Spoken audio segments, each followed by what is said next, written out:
সমুদ্রের গভীরতম অঞ্চলে বসবাস করে কিয়ামত মাছ হিসেবে খ্যাত অরফিস। বিশ্বাস করা হয় এই মাছের দর্শন কোনো খারাপ খবর নিয়ে আসে। জাপান মেক্সিকোর পর এবার ভারতে ধরা পড়েছে কিয়ামত মাছ। দেশটির তামিলনাড়ু উপকূলে জেলেদের জালে ধরা পড়েছে এই বিরল প্রজাতির মাছ। বড়সড় ইস্পাতের চাবুকের মতো মাছটি 30 ফুট লম্বা। অদ্ভুত দর্শন, এই মাছের শরীর যেন রক্ত মাংসে গড়া নয়, বরং চকচকে কোনো ধাতু দিয়ে তৈরি।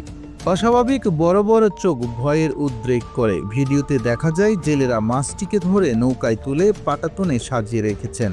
সেই দৃশ্যে ক্যামেরাবন্দি করা হয়েছে। চকচকে সাপের মতো চেহারা এবং লাল পাখনা স্পষ্টভাবে দৃশ্যমান হয়েছে ভিডিওটিতে। সংবাদ মাধ্যমের প্রতিবেদন অনুযায়ী গত 30 মে মাছটি ধরা পড়েছে জেলেদের হাতে। গভীর জলের এই মাছকে খুব কম সময়ে সমুদ্র পৃষ্ঠের কাছাকাছি দেখা যায়। আকস্মিকভাবে এই মাছ ধরা পড়ায় ভারতে আলোচনা শুরু হয়েছে। জাপানি পৌরাণিক কাহিনী অ্যাটলাস অফ স্কুলার এর মতে, গভীর সমুদ্রে বসবাস করা অরফিসকে যদি উপকূলের অগভীর পানিতে দেখা যায়, তবে তা ভূমিকম্প কিংবা সুনামির পূর্ব সংকেত হিসাবে বিবেচিত হয়। এদিকে 2011 সালের মার্চে জাপানের প্রলয়ঙ্করী ভূমিকম্প ও সুনামি সংঘটিত হওয়ার আগের বছরটিতে দেশটির উপকূল রেখায় অরফিস ভেসে আসার অন্তত 1 ডজন ঘটনা নথিভুক্ত করা হয়েছিল।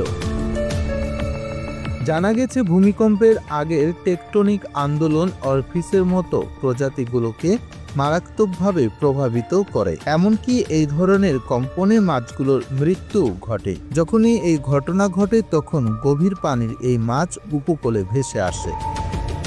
ডুমসরে ফিশ বা কিয়ামত মাছ হিসেবে খ্যাত অরফিসের সঙ্গে মানুষের সাক্ষাৎ খুব কমই ঘটে, কারণ এই মাছগুলো সমুদ্রের এত গভীরে থাকে যে সেখানকার বাস্তুতন্ত্র মানুষ সহজে প্রবেশ করতে পারে না। ফলে এই মাছের সম্পূর্ণ রহস্য এখনো আবিষ্কার করতে পারেননি বিজ্ঞানীরা। হঠাৎ করে ভারত উপকূলে এই মাছ ধরা পড়ায় দেশটিতে সুনামি ও ভূমিকম্প নিয়ে আলোচনা শুরু হয়েছে। ফরহাদ হোসেন, অ্যাপটিভি নিউজ।